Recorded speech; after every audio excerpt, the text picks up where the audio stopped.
te acercas lo más que puedas el micrófono, please.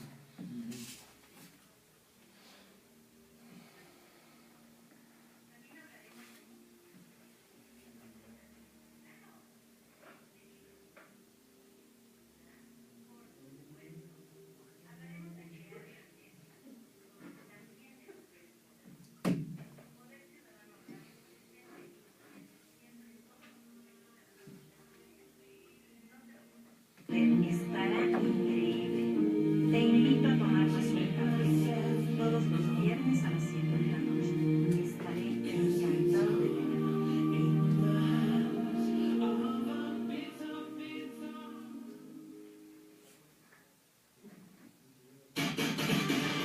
A las 3, tiempo de charlar, tiempo de reflexionar. Aquí comienza un espacio en el que abordamos los temas de hoy, temas que a ti te interesan.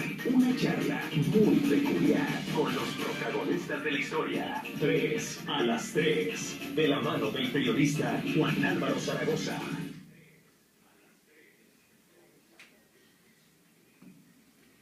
Muy buenas tardes, bienvenidos a una emisión más de 3 a las 3. Los saluda como todos los martes y jueves en este horario estelar su servidor y amigo Juan Álvaro Zaragoza Lomelí, para conversar con gente que tiene cosas muy interesantes que decirnos.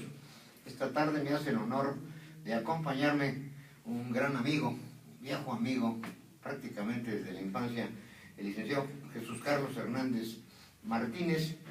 Él, como es nuestra costumbre, vamos a dar una breve semblanza. Él ha sido diputado federal, en 2 ocasiones subsecretario de Desarrollo Político en los periodos de Paco Garrido y de Nacho Loyola, panista de toda su vida, así es. Podemos decir que tiene la camiseta bien puesta, y actualmente es el coordinador de Desarrollo Integral y Formación para el Trabajo, dependiente de la Secretaría de Educación Pública. Jesús Carlos, buenas tardes, muchas gracias por estar con nosotros. No, con todo gusto, aquí estamos acompañándote, claro. Bien, la intención de invitarlo, vamos a dividir el programa en 2 segmentos. Uno, vamos a hablar de política, porque es un hombre que vive la política, que respira la política, que bueno, es un apasionado de esta actividad.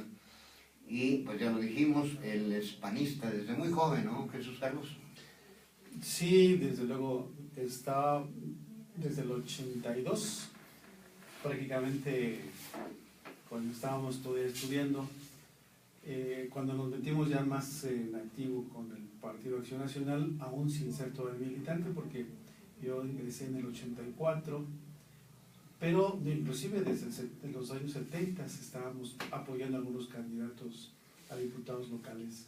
Empezaste desde la talacha, desde abajo, a pegar, cuando todavía se utilizaban los... Cuando todavía se utilizaban los gallardetes y los engomados, más bien los postes, sí, la verdad que viéndolo bien se veía muy mal la ciudad llena de tanto... Qué bueno que ya esto cambió, ¿no? O sea, esa es una parte pues importante que se avanza, porque si de por sí, y hay que reconocerlo, los partidos políticos tienen un terrible desgaste en este momento. Indudablemente un terrible desgaste que viene de muchos años atrás, inclusive, obviamente cuando el partido gobernante único durante muchos años, pues controlaba todo, ¿no? Sí. Y no, inclusive la opinión pública, no había tanta comunicación como ahora, tantos medios y tanta tecnología que ya ha rebasado inclusive los propios argumentos, más bien las propias capacidades e instrumentos de los partidos políticos, y particularmente el PRI, que fue el que marcó una línea no muy grata, porque pues desde luego tú te acuerdas que era digamos un totalitarismo a valores entendidos, controlaba todo. La dictadura de la que hablaba. Perfectamente. Sí, y pues muy pocos decían algo. Yo te puedo asegurar que hubo elecciones en donde el PAN no sé si para ganar, pero sí con bastantes votos, muy competitivo de los años 82 por ahí, inclusive de los 90, de los 70. Sin embargo, como no había una estructura lo suficientemente robusta para poder defender el voto, pues era común que cambiaran las cosas, inclusive las actas, las modificaran. Y pues bueno, había ya una expresión de parte de la ciudadanía que no se reflejaba en la realidad. Sí, definitivamente. Bueno, para empezar, era la Secretaría de Gobernación o el Estado quienes controlaban las elecciones. Tuvo que pasar mucho tiempo para que surgieran los organismos ya ciudadanizados o con una participación mayor que en la que tuvieran injerencia los otros partidos. Tú perteneces todavía a la generación de idealistas, de gente de talacha, de verdadera oposición. Sí, definitivamente, donde era, bueno, algunos nos llamaban hasta los místicos del voto, cuando definíamos el voto por allá en la zona del norte. Sin embargo, nosotros defendíamos un ideal, defendíamos una manera distinta de ver la política. Queríamos que permearan nuestras ideas. La ideología, la doctrina, los principios de Gómez Morín. Estaban basados en doctrinas sociales, no era una doctrina que nosotros hubiésemos adjudicado como los dos ideólogos importantes y politólogos como don Efraín González Luna y don Gómez Morín. Y esa todavía perdura, ¿por qué? Porque si tú revisas los postulados, la doctrina, el actuar en aquellos años, no hay mucha diferencia. Lo malo es que ahora los propios partidos políticos, en el caso de Acción Nacional, ha perdido el rumbo, se ha desdibujado la doctrina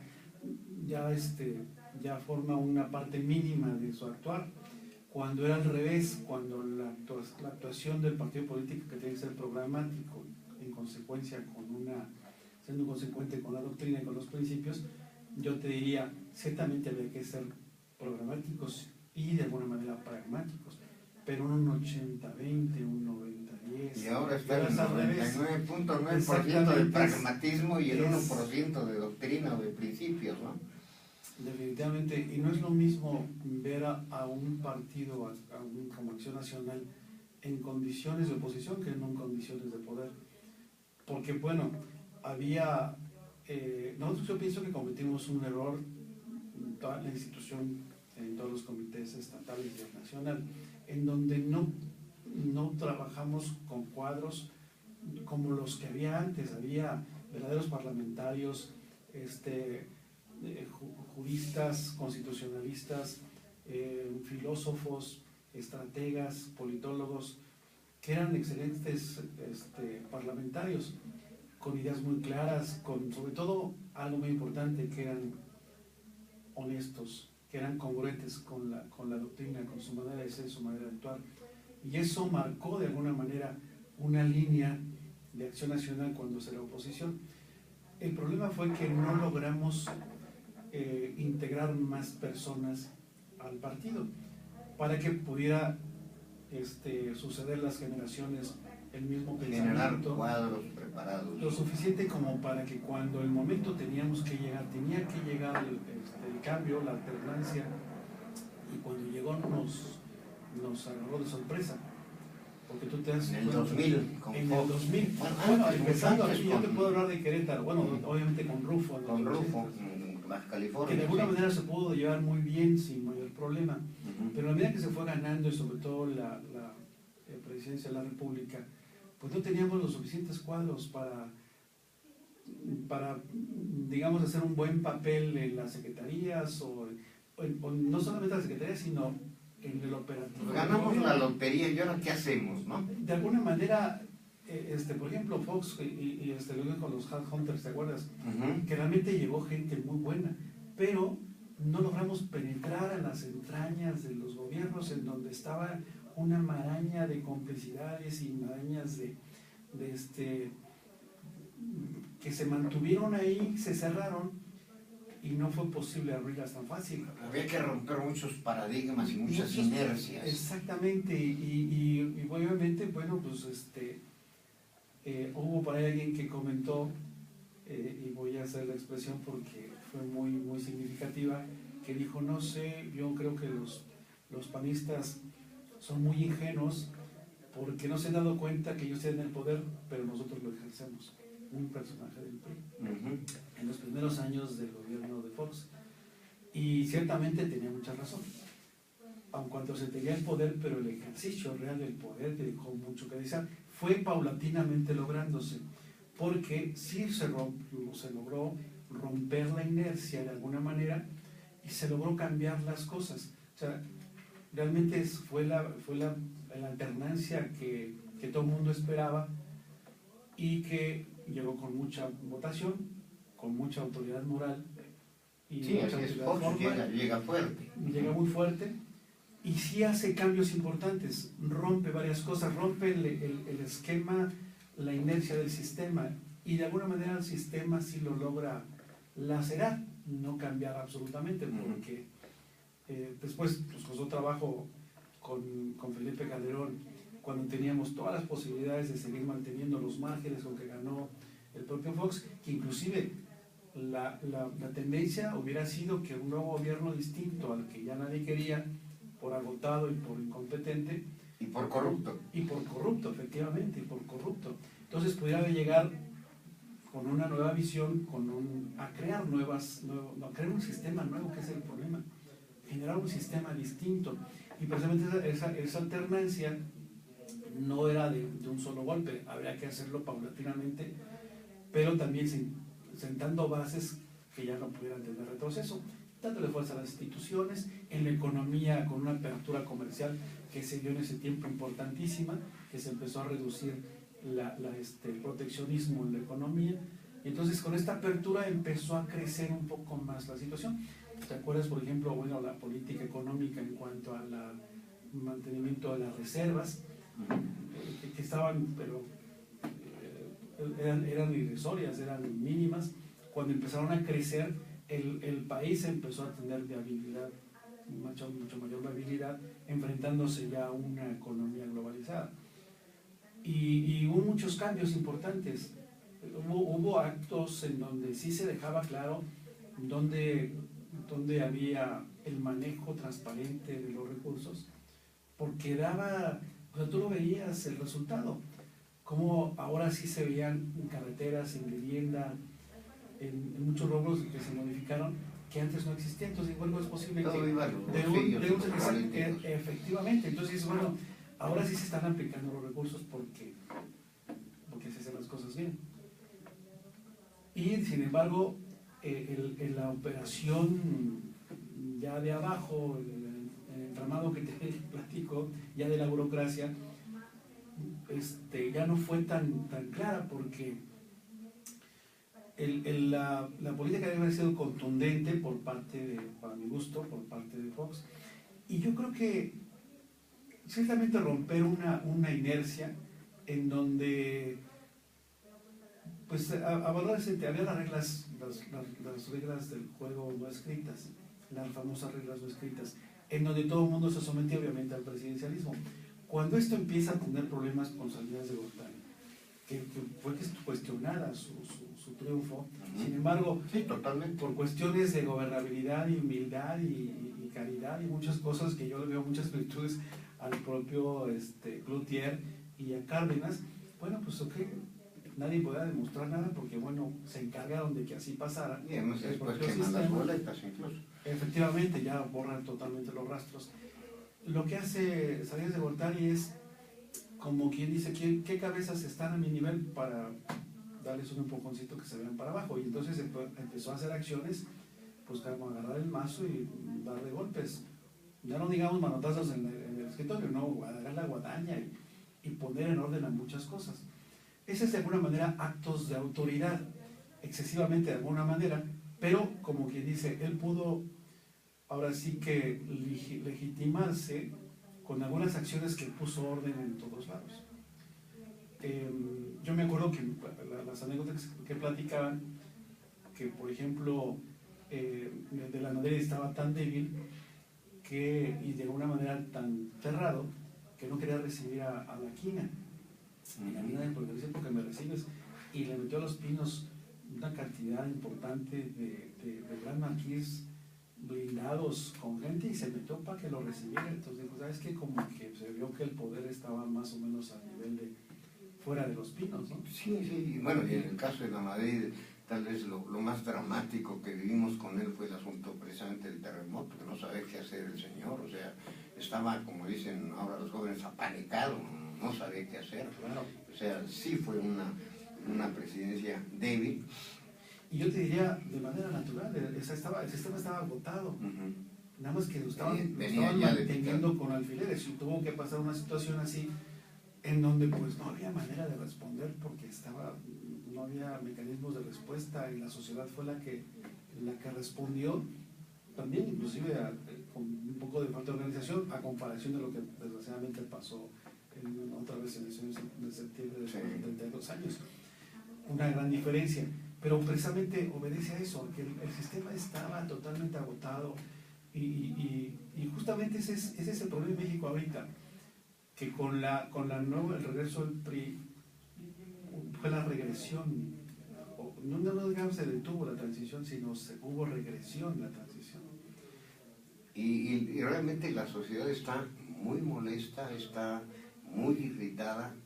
Ahora con las redes sociales hay una manera de desfogar toda esta situación que siente la población y que creo que se va a reflejar muy claramente en las elecciones del 2018, pero vámonos un poquito antes. Hablamos de la transición, de la alternancia que se da con Fox en el 2000, pero antes se da en Querétaro, se da en el 97 con Ignacio Loyola, y tú viviste muy de cerca ese proceso. ¿Qué fue? ¿Cómo estuvo? ¿Cuáles fueron los factores que generaron esta situación en una sociedad en la que era totalmente priista? Sí, bueno, no tanto. Mira, yo te puedo asegurar que desde los años 80 había despertado la ciudadanía. Yo te puedo platicar de la experiencia del 85. Yo fui candidato a diputado federal por el primer distrito, fuiste diputado que era, pero por mayoría, en el 85, cuando coincidía el municipio de Querétaro con el primer distrito federal, y estaba de candidato Rodolfo Muñoz Lamarrique, en paz descanse. Sí, en paz descanse. Hicimos juntos una labor porque, bueno, nos juntamos los candidatos a diputados locales, pero llevaba la mano el candidato a presidente municipal. Y el trabajo que se hizo fue una campaña totalmente atípica, una campaña con alegría, con mucha creatividad, que realmente le dio confianza a la ciudadanía, y yo te aseguro que ganamos en el 85. El asunto es que aún persistía el sistema, el control absoluto de las elecciones, y las trampas ya conocidas. Pero te voy a decir una cosa, tan lógicas que nadie dice, tan burdas, como el hecho de que integraron los paquetes al momento, el día de la elección, en el comité municipal electoral, y se abrían hasta una semana después. O sea, nadie tocaba nada aparentemente. Nosotros logramos tener la mayoría de los representantes de casilla, por lo tanto teníamos una buena cantidad importante. Yo te voy a decir, no eran muchas, pero para más o menos determinar la tendencia, que eran 45, casi 50% de las actas, y en ese 45 ganábamos. Y después, cuando abrimos los paquetes, resulta que nosotros teníamos en una casilla de la diurna, de la secundaria diurna, recuerdo más o menos los números gruesos, 86 votos para el PRI. Bueno, nosotros traíamos las actas que eran, ¿no es cierto?, 126 para el PAN y 86 para el PRI. Cuando abrimos esa acta, venía al revés, exactamente al revés. Y fueron otras por el estilo. Entonces, ahí empezamos, bueno, a reaccionar, inclusive quemamos credenciales en el jardín, en el jardín Cenea, en el jardín Obregón, cuando un casito ya había cambiado de Obregón a Cenea, pero hubo una efervescencia, y casi yo te puedo asegurar que ganamos. Ya venía gestándose esta animación contra el partido gobernante, y la ciudadanía estaba ya votando por el PAN. Cuando se da en el 87 por una situación mal calculada, yo veo que un poco de miopía por parte del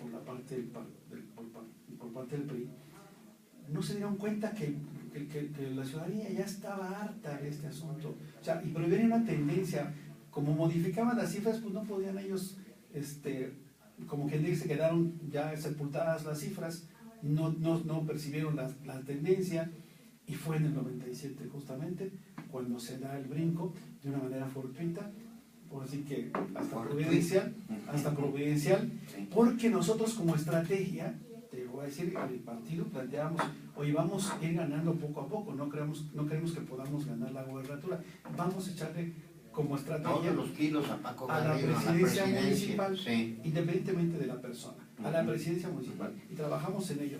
Yo en ese tiempo era diputado federal y tenía un poco la visión de lo que comentaban a nivel nacional, porque inclusive quedé en la permanente, en la comisión permanente. Entonces convivía con senadores y diputados federales países, porque éramos muy pocos, entonces convivíamos todos juntos.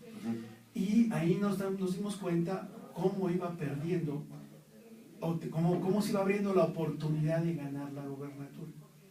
Aquí mismo igual, o sea, las encuestas, nosotros vimos que precisamente el candidato Fernando Ortiz había subido tremendamente en las tendencias, pero nosotros como volvemos al punto de vista de la tendencia, que rebotó, llegó a su máximo y rebotó.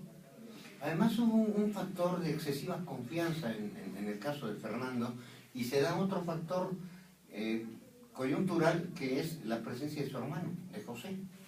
Esa división que se genera, esos 18,000 votos, fueron estratégicos para que Acción Nacional tomara la delantera. Y yo creo que no fue un hecho circunstancial, algo aislado. En política, tú lo sabes, la suerte no existe. Claro. Hay situaciones de coyuntura, pero todo obedece a una estrategia, a una táctica a desarrollar. Me indican que tenemos que ir a un breve corte. Vamos a regresar para conversar con el licenciado Jesús Carlos Hernández Martínez. Apenas va tomando calor esta plática. Si usted quiere comunicarse con nosotros a través de Poder Ciudadano Radio, Twitter, @Poder Radio, @Poder TV, el teléfono en cabina 388-1529, WhatsApp, si quiere mandarnos algunos, ya nos llegaron un par por aquí, aparte del 4425-661035, es el 442-397-6761, y en las páginas web www.poderciudadanoradio.com, donde nos está escuchando en este momento, y por la tarde lo tendrá ya en www.expressmetropolitano.com.mx. Un breve corte en la radio, porque seguimos en vivo en el Facebook. Entonces, nada más con que no nos interfiera el sonido, vamos a seguir platicando aquí con el licenciado Jesús Carlos Hernández. En los que nos están escuchando en la radio, aguántenos un par de minutos y aquí seguimos. Entonces, Jesús, yo sí siento que hubo una serie de factores que se conjuntaron. No hay por qué menospreciar el trabajo que hizo Acción Nacional, porque como tú lo dices, el grueso del partido, la gente que estamos manejando en el partido, le apostaron en gran medida a la presidencia municipal. Esta división que se genera en el PRI por los hermanos José y Fernando Ortiz Arana, con un Fernando extremadamente confiado de que él iba a ganar, iba a arrasar, etcétera, y su equipo así se lo hizo sentir. Yo viví muy de cerca esa elección. Un José Ortiz Arana que de principio quiso contender por el PRI. Se mueven los hilos a nivel nacional para impedir precisamente que José llegara. Se genera la división en una campaña que José tuvo que hacer al margen, pero que alcanza el número de votos suficiente para marcar la diferencia. Si recuerdas, creo que fueron 14,000 y pico de votos con los que gana Acción Nacional, y José Ortiz Arana tuvo 18,000 y pico de votos. Entonces, yo alguna vez se lo dije a Nacho, la divina providencia te iluminó y las circunstancias también, pero así es como se da la alternancia. Llega un Ignacio Loyola que, digo yo, ganó la lotería sin comprar boleto, pero trata de hacer bien las cosas y sucede lo que tú dijiste hace rato, no estaban preparados para el ejercicio del poder y tienen que improvisar muchas cosas, ¿no es así? Claro, sí, sí. Y como bien dices, se conjuntaron varias cosas. Entre ellas, te quiero decir, tuvimos un buen candidato. Si no hubiéramos tenido un buen candidato, las cosas pudieran haber sido diferentes. Él venía de una tarea importante que era la dirigencia de Coparmex, o el centro empresarial Así de es. Querétaro. Y Coparmex traía una inercia muy buena, una visión importantísima, que fueron imprimiendo varios dirigentes nacionales, entre ellos Manuel J. Cloutier. Bueno, ahí hubo un gran cambio en Acción Nacional con la presencia de Cloutier y toda esta fuerza de los Broncos del Norte, que así los conocimos. En el 88, te digo, aquí en el 85 tuvimos un crecimiento de votación, en el 88 igual con Manuel J. Cloutier. A tal de que después nos alcanzó para ganar San Juan del Río, que nos la querían hacer chanchullo, Sí, pero se Ortega, logramos. el primero que ganó No fue Salvador Olvera. Salvador Olvera, Salvador efectivamente, sí, Olvera. efectivamente. Entonces, de ahí empieza ya a generarse este cambio importante. Y pues justamente en el 97 hubo un candidato que era una persona honesta, una persona que tenía de la sociedad, lo conocía el mayor número de gente importante de la sociedad, tenía una excelente imagen, y justamente eso fue de las partes que también se conjugaron. Y también los votos de Paco empujaron, ¿no? O sea, yo creo fue que... la inercia completa, exactamente. O sea, para que pudiéramos lograr el triunfo en el gobierno del Estado, justamente se conjugaron varias cosas, entre ellas toda esta inercia que se logra capitalizar y empujar por las personalidades de los dos. Y que realmente, y obviamente tomando en cuenta toda la situación que fueron, aparte de la situación de familiar de los dos hermanos en campaña, otras cosas como la confianza excesiva de que pues ya pensaban que era mero trámite, ¿no? Sí, Y se topan con una sociedad ya más exigente, con una estructura del partido también ya más robusta, más fuerte, para que pudiéramos poder defender el voto, que ya no les fue posible hacernos trampa. Y se da la alternancia y continúan un sexenio más en el poder. Exactamente, y fíjate que ciertamente pues no hay experiencia en cuanto al manejo del gobierno, y esa pudiera ser inclusive hasta una fortaleza, porque por ejemplo, el manejo de una empresa te genera cualidades, te genera visión de cómo hacer las cosas, cómo delegar, cómo organizar, cómo llevar a cabo una función de gobierno, que obviamente es un poco distinto, pero por lo menos tienes una visión de liderazgo que ya te viene como tu trayectoria, como fue la de Paco y la de Nacho. Y vaya, como estaba el gobierno, pues con tantos problemas de ingobernabilidad, el trabajo que se dio a valores entendidos, obviamente hubo entendimiento entre el Estado y el municipio, y se lograron hacer muchas cosas. Se logró mantener una visión de gobernabilidad. Yo no entré en los primeros días del gobierno, entré poco después, porque yo terminaba en la Diputación Federal. Después me invita Nacho a la subsecretaría, que era donde estaban los cocolazos. Y había en ese momento un problema gravísimo social con las organizaciones sociales, los movimientos de Pablo González entonces, los Palomos, etc. Eso te tocó lidiar con eso. Exactamente, había así en lista, teníamos casi 80 organizaciones y todas pateando la puerta exigiendo cosas y midiéndonos, porque antes, pues te acuerdas que una señora de los ambulantes, digo, de los comerciantes ambulantes, que cerraba una calle poniendo paraba el carrito ahí, Zaragoza y Corregidora, y nadie podía mano que la moviera. Entonces, en la época de eso ocurrió en el gobierno de Enrique Burgos. Entonces llegan ustedes con esa prioridad de poner orden, tranquilos, o sea, no podemos tener a la sociedad como rehenes de estos grupos, de estos pequeños grupos. Que aparte pues pateaban la puerta para conseguir concesiones, ¿no? Sí. Y muchas de ellas eran poder, o sea, y dinero también. Y dinero. De alguna manera, pues por ejemplo, los Palomos eran dueños del mercado, de las calles del mercado Escobedo. Sí. con lo de la bolita y las víboras esas que para llamar la atención, robaban a la gente y no había nadie que les pusiera el alto. Y los barzonistas haciendo justicia por su propia mano, de alguna manera también con cierta justificación, con cierta motivación, porque no se puede justificar una acción de violencia. Pero ellos decían de que cuando los problemas de la debacle del 94, en donde los problemas financieros para quienes habían adquirido una casa, Sí. que les costaba 100,000 pesos, ya con ese problema que se abrió el problema económico en 94, El error de... ellos tenían después una deuda de 300,000 pesos que no valía la casa. Y entonces pues empezaron con los desalojos y con todas las acciones, los juicios por parte de los bancos, y pues creció mucho el Barzón, porque pues todos los afectados se fueron a refugiar en él. Sí, no, y bueno, para la sociedad era legítima esta situación, pero llegaron también excesos de rapar a los abogados, etcétera. De hacer justicia por su propia mano. De situaciones que llegaron al extremo, que por cierto pues le costaron por ahí creo que 15 años de cárcel Al señor Rubén Díaz. a Rubén Que Díaz, dirigía que ya salió, por cierto. Ya salió indultado hace un año, ¿no? Algo así. Bueno, ese tipo de organizaciones fue a las que tuvimos que enfrentar, obviamente con método, con sistema y aplicando la autoridad.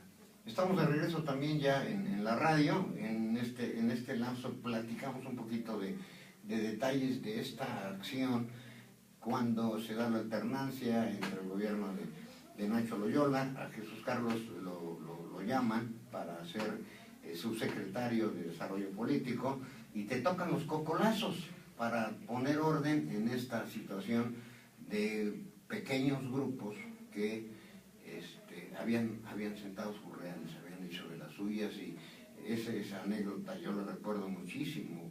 Simplemente pararon un carrito en Zaragoza y Corregidora, y con eso desquiciaron la ciudad, pararon el tráfico, etcétera, y lo demás. Y bueno, luego vienen las acciones legislativas, porque también se ocuparon de ordenar y reordenar esta situación, porque cualquier gente pues veía por ahí un terreno más o menos grande, se apropiaba de él y empezaba a venderlo discrecionalmente, ¿no? O sea, también se dio mucho ese fenómeno que se combatió en esta época, en los dos gobiernos en donde tú estuviste trabajando como subsecretario con 2 periodos en 2 gobiernos, ¿no? Sí, efectivamente, cuando realmente había que poner las bases, pues fue del tiempo de Nacho, que afortunadamente hubo una coordinación, yo te diría, con los secretarios, particularmente con el procurador y el secretario de gobierno, y con el municipio, porque el municipio tenía mucho contacto, sobre todo padecían con la gente, había una agrupación que se llamaba el Movimiento Urbano Popular, que eran los ambulantes organizados, eran bastante violentos, quejosos y conflictivos, por decirte algunos, también de los FIOS. Bueno, ahí se da aquel famoso incidente también del ataque al convoy presidencial. Efectivamente, cuando dilapidan el camión del gabinete ampliado del presidente que había venido. Sí. Ahí es con de alguna manera un parteaguas que nos permitió a nosotros tener la facilidad de ya implementar, más bien de accionar con las demandas que teníamos implementadas por todas las acciones, arbitrariedades y delitos que habían cometido estos grupos. Entonces, a partir de ahí ya teníamos un poquito de más organización, más coordinación para que esta gente cumpliera con sus condenas, con las demandas que se tenían por todo. Y vamos, esta acción de dilapidar el camión, y pues son acciones bastante complicadas contra el Estado, contra los poderes del Estado. Sí. Entonces, a partir de ahí, bueno, de antemano nosotros, por ejemplo, nuestra primera acción, viendo que estaba bien planeada, porque teníamos una buena coordinación con Seguridad Pública, con la Secretaría de Gobierno, con el municipio, y fue cuando los barzonistas, en protesta de que había una persona había entrado a la cárcel por las acciones indebidas que estaban haciendo, buscan un apoyo regional, se vienen varios líderes de Michoacán y de Guanajuato, y nos cierran una calle, la de Constituyentes, ahí por Alameda, y que bueno, a través de una acción tuvimos que actuar, y ahí pues se detuvieron aproximadamente unos 38 personas en la cárcel. Y justamente ahí es cuando el señor Rubén Díaz ya visita Palo Alto, que a la fecha apenas acaba de salir indultado el año pasado, ahora se los años. Sí, está ya libre. Y que, por cierto, quiere escribir un libro sobre esas memorias de lo que ocurrió en aquellos tiempos y lo terrible de lo que pasó. Y te diría que era una de tantas agrupaciones. Entonces tuvimos que hacer un análisis, primero atender las cosas que venían de pronto, porque teníamos plantones, teníamos huelgas. Sí, era el pan de todos los días. Era un verdadero caos. Entonces, poco a poco fuimos resolviéndolo con esta coordinación importante que te comento. Y sobre todo, dejar claro el ejercicio de autoridad. Y poner en orden a este tipo de grupos que estaban proliferando al por mayor.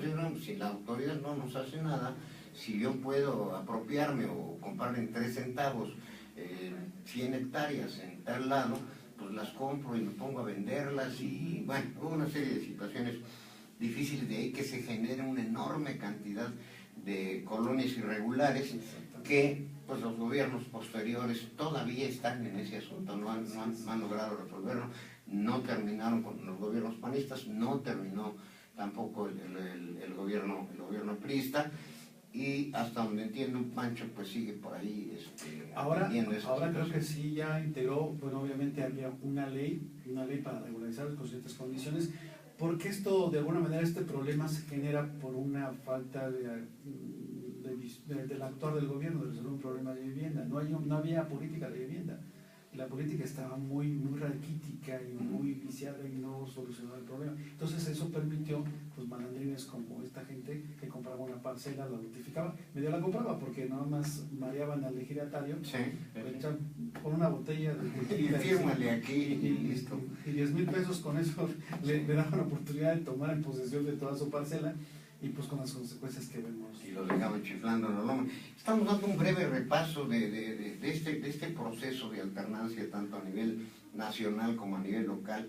Hay muchísimas situaciones, anécdotas, tú las viviste muy de cerca. Yo como periodista pues también estuve muy cerca de estas situaciones, pero ahora estamos ante otro escenario, Jesús. 2017-2018, el proceso que inició hoy el 30 de septiembre, se ve totalmente distinto, totalmente difícil.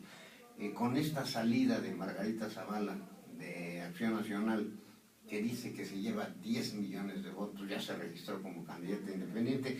¿Cuál es tu perspectiva de lo que estamos viviendo y hacia dónde nos encaminamos para este proceso del 1 de julio del 2018? Pues mira, partiendo de la base de que la idea y la visión que tiene el ciudadano de los partidos políticos, pues es el que más sabe, es el más sabio. ¿Sabes qué es lo que está pasando? Y ya está sabiendo cobrar facturas. Y es general, porque justamente esa decadencia en perder la visión de que los partidos políticos se deben a la sociedad, es una representación de la sociedad. Y yo te voy a decir una cosa, a veces se malentiende cuando alguien dice yo me debo a mi distrito y lo que me diga mi distrito es lo que voy a hacer. Cuando no tienes una identidad puedes pensar en muchas cosas, que si por ejemplo en un distrito donde te dicen, ¿sabes qué? Pues aquí somos proclives para el aborto y yo quiero tú, que mi diputado, digas que vas a tener que votar por el aborto, eso es una contradicción. Aquí lo importante es que los partidos políticos muestren sus principios, muestren su doctrina, que esta conlleva una identificación, más bien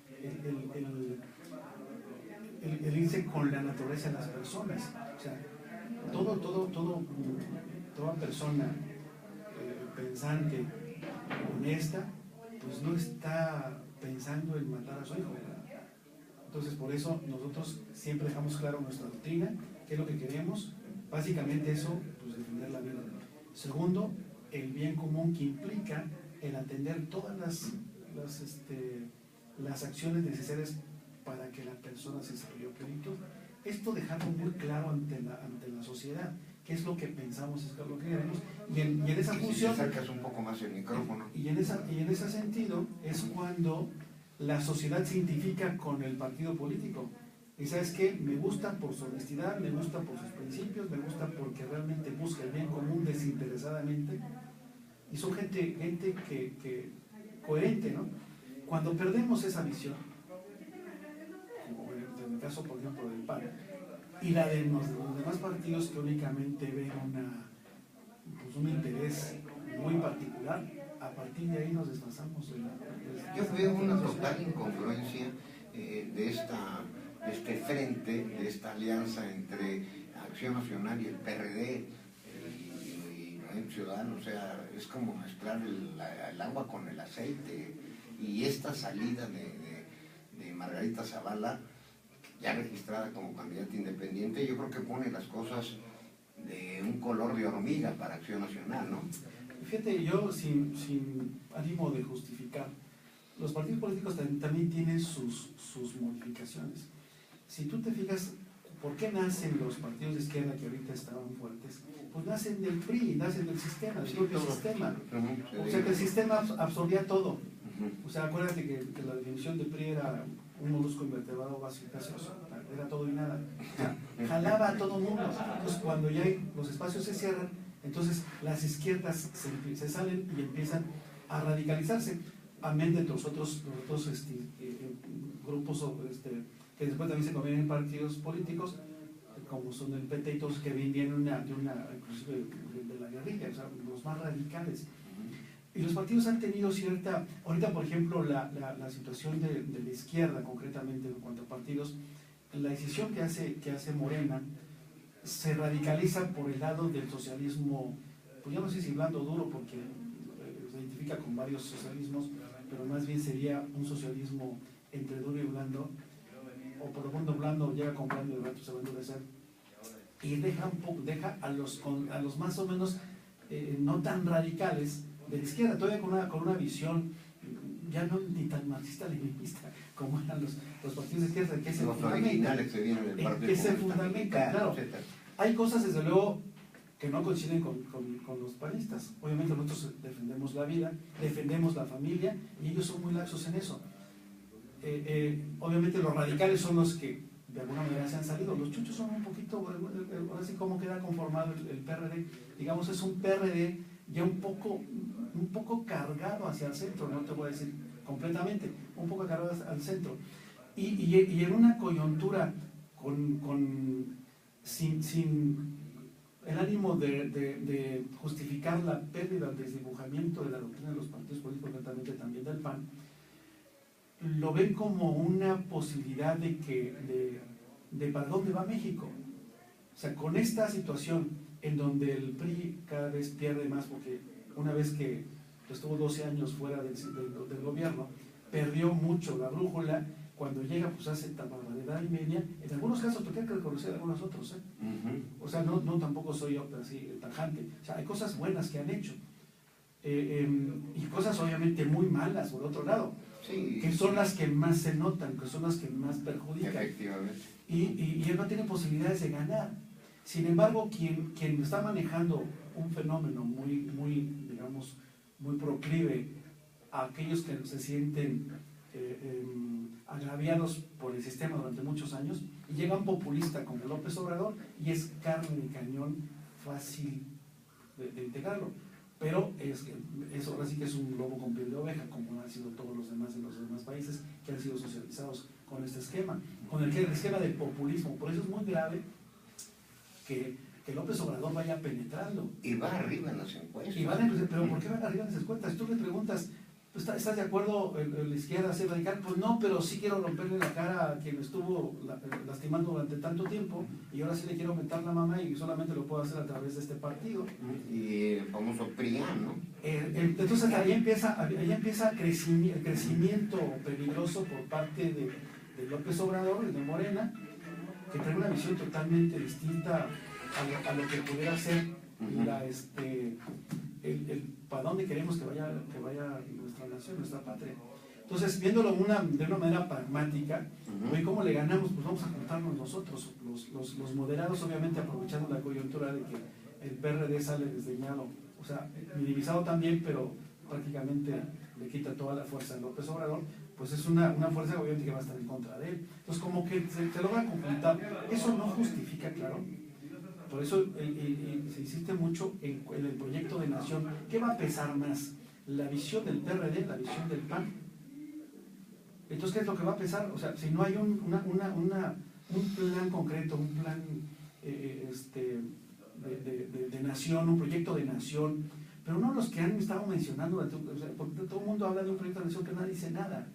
Entonces, como que no hemos concretado lo que significa un proyecto de nación, pero obviamente un proyecto de nación tiene que ver no solamente en compararnos y ponernos a la línea de los países capitalistas o los países desarrollados, porque entonces ahí estamos perdiendo la identidad. Un proyecto de nación que viene en función desde la fundación de México. O sea, que tiene que tener en cuenta de cómo se constituye la nación mexicana, sobre cuáles son sus principios, cuáles son sus bases. Si no tomamos en cuenta eso, pues nunca tendremos un proyecto de nación adecuado a la, digamos, a la vocación de los mexicanos. O sea, ¿qué somos mexicanos? Somos países, somos indígenas. Sin embargo, vivimos en un territorio en donde reconocemos, obviamente, a los que viven en el país, y obviamente ya no hay una diferencia de indígenas, son mexicanos y punto. Pero que tienen una visión, tienen una vocación que se fue construyendo con bases muy sólidas, muy firmes, que van muy acorde con la naturaleza de la persona humana. ¿Cómo querer ser feliz como mexicanos? O sea, puedes decirte, pues todos como personas, pues todos tenemos una misma línea en función de nuestra naturaleza. Pero como mexicanos, ¿qué es lo que nos sostiene? ¿Qué nos identifica? Si nosotros tomamos en cuenta un proyecto de nación sin tomar en cuenta las raíces del mexicano, nos vamos a equivocar. Entonces, ese es lo importante. Y yo te voy a decir una cosa, si el PRD se junta, bueno, el PRD es mexicano, no por eso puede ser, o sea, es mexicano.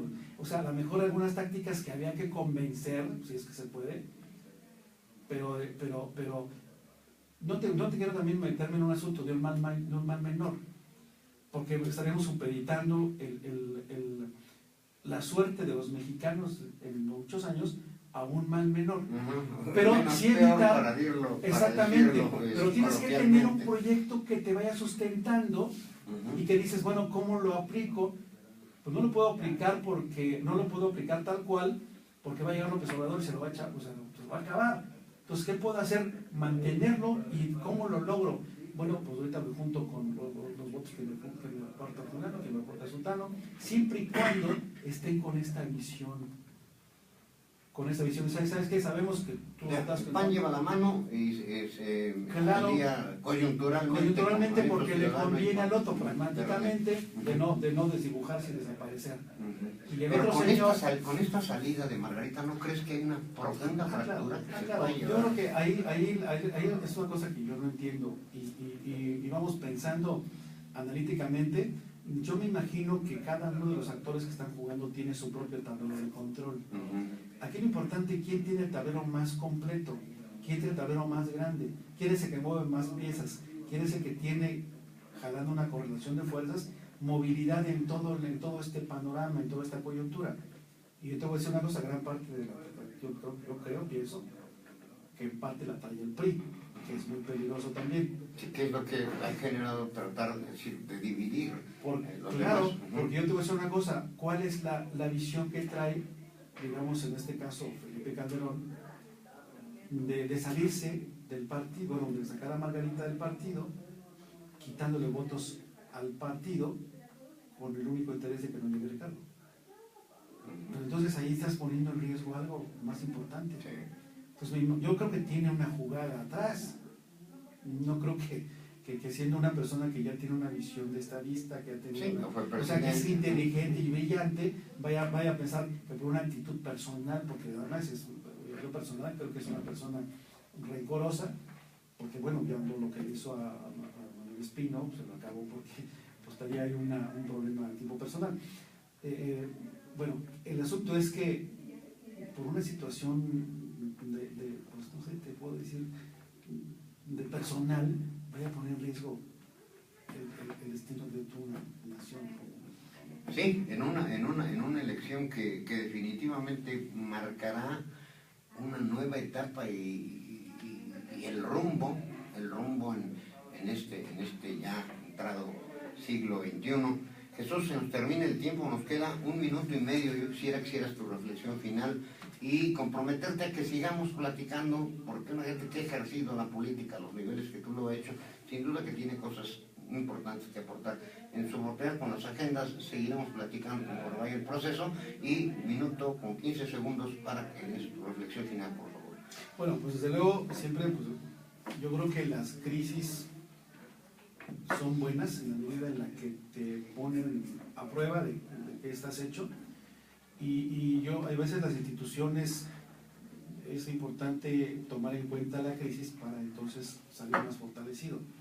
Yo espero que México tiene una vocación muy grande y que ante esta situación vayamos a tomar decisiones, todo el pueblo de México, así sea con un independiente, así sea con lo que sea, pero que tengamos una visión en donde confiemos en aquellas personas en donde nos vayan realmente a proyectar como nación, pero no solamente en una visión de 6 años, en una visión de mucho más años, porque la visión que debemos tener ahora en nuestros dirigentes, una visión estratégica que va más allá de 6 años, que vayan a casi a 30 años, qué queremos hacer o cómo queremos a nuestra nación en los próximos 30 o 50 años. Para las siguientes generaciones, licenciado Jesús Carlos Hernández Martínez, muchísimas gracias por esta conversación. Nos vemos pronto, Martínez.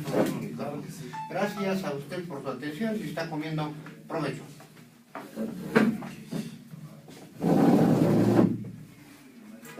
Se nos quedaron varias cosas en el tintero, pero pues, vamos a tomar la foto.